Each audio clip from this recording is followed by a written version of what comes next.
What is up guys, Curious Snowden is back at it again with another video here only, the one and only Snowden Gaming, no? So for this video mga kapatid, no? So we will be checking the 6 new skill cards that was added into the game onto the previous update, no? So last time, no? So yung previous video natin, we've checked yung mga balances na ginawa on each Xenos. Ngayon naman, for this video, we are going to check the 6 new skill cards na inad nila in-game, no? So, ano nga ba yung mga advantage and disadvantages nito? And ano yung mga masasabi ko with those 6 new skill cards na inad nila sa mga Xenos na ginagamit natin. So, ano pang hinihintay niya mga kapatid? Tara na! So, yun na nga mga kapatid. Curious Snowden is back. So, nandito tayo sa skill tab dito sa game, no? So, syempre, I'm sure, alam nyo naman na kung saan makikita yung mga list ng skill cards na. Pero ayun nga, sa mga newbies natin, no? So, kung mga bago lang kayo na naglalaro ng Project Xeno and bago lang kayo here sa ating channel, no? So, para makita nyo yung skill cards nyo, yung list of skill cards nyo, di ba nasa home kayo? Ayan, mara, nandito kayo sa home. Click nyo lang yun sa may baba. Ayan, sa may baba. Click nyo na to skills. Yan, yung skill, click nyo lang dyan. So, makikita nyo dito lahat ng mga na-unlock yun na skill cards and also yung mga hindi nyo pa na-unlock. No? So, kailangan nyo sila makuha sa chest or pwede nyo rin sila mabili sa shop kung available sila sa shop nyo. No? So, pwede nyo sila mabili using gold coins lang. No? So, madali lang makakuha ng gold coins. Basta masipag kayo mag-open ng chest.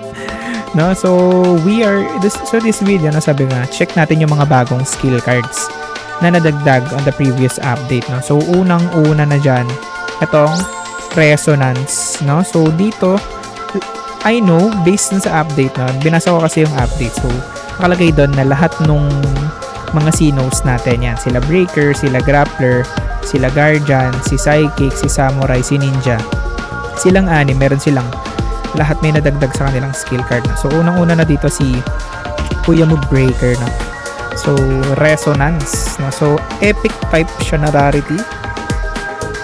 Sabi dito, attacks a single enemy with an effect value of 97 if the same unit as the target exists in the enemy territory. It also deals the same damage. So based from my understanding, dahil hindi ko pa nga ito nagagamit, so I think nagwo-work to, yung damage niya nagwo-work to if ever meron kayong kalaban na may dalawang magkamukhang Xeno. Let's say for example, naka-double Psychic lineup siya, double Ninja, double Grappler, double Samurai, yung mga damage dealer na sobrang sakit. No, so I think doon siya nag-work. No? So if ever na tinira mo yung isa niyang Psychic, magdi-deal ka rin ng damage doon sa isa niya pang Psychic.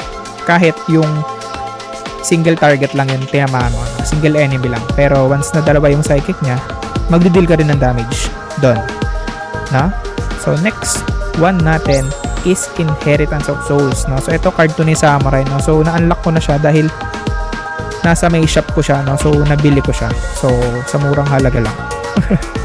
So nakalagay dito, heals all allies, HP by 65, gain 1 energy for every 10% remaining HP, no? So then destroy himself, no?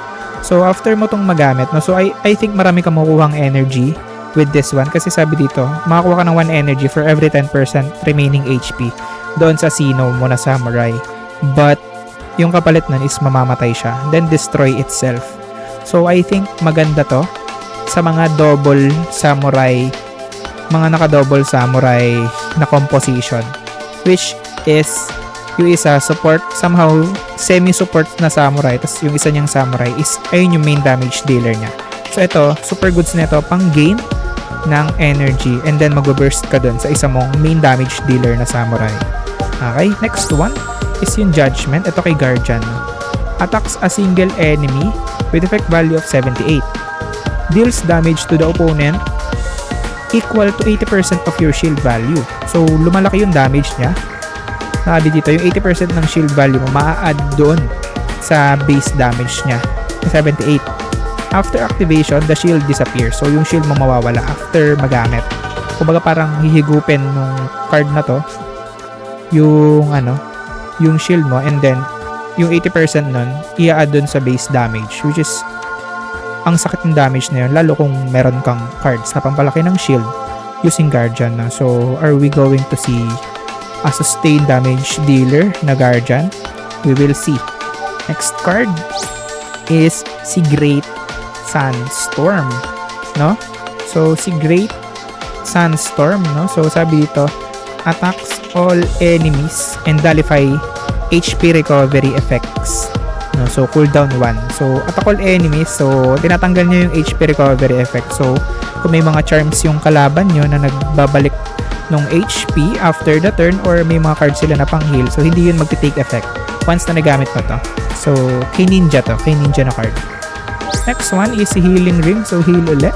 Recovers 40 HP of all allied Xenos. So yung 40 HP niya nag-increase yan every time na mapapa-level up mo yung card na to ni Psychic, no? And remove any negative status. So mawawala yung mga burn, yung mga freeze, yung mga stun, any negative status effect mawawala. Next card is si Smash Combo ni Grappler. So sabi dito, attacks a single enemy with an effect value of 105. Ayun yung base damage niya. If the target is Xeno, it will be critical. So any Xeno, no? Walang sinabi ditong specified class ng Xeno. So basta Xeno yung tinarget mo, critical siya. If you set another card to this unit in this turn, reduces the cost by 2. Grabe, no? So pag ibig sabihin, pag kinombohan mo siya ng other card, mababawasan ng 2 yung energy cost niya, which is kasi yung main energy cost niya 4. So pag kinombohan mo siya ng other card, mababawasan siya ng 2 energy cost. Para siyang yung Raging Flame ni Ninja, no? So ayun lang.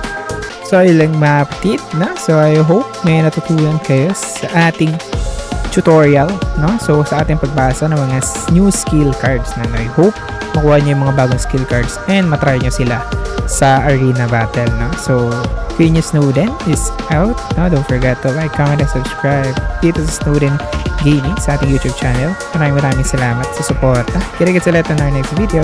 Bye-bye!